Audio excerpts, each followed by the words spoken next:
Assalamualaikum, bertemu lagi sekali dengan Tok.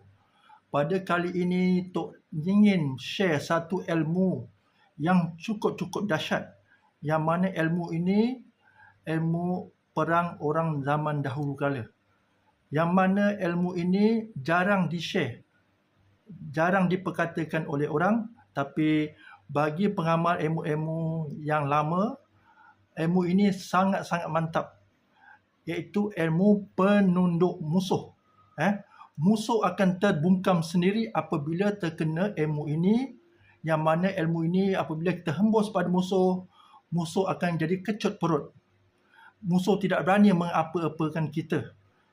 Inilah ilmu yang paling mustajab yang perlu diamalkan oleh kita.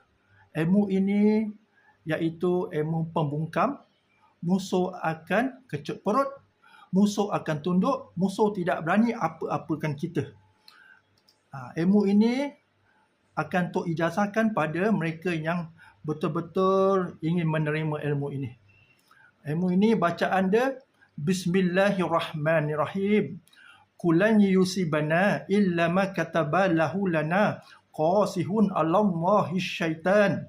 Dan ilmu ini juga boleh kita mengusir makhluk-makhluk halus.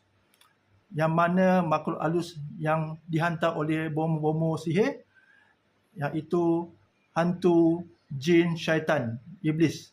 Yang mana apabila kita baca ayat ini, segala hantaran jin-jin, bomo-bomo ilmu hitam tu akan terpelanting dan menjauhkan diri daripada kita.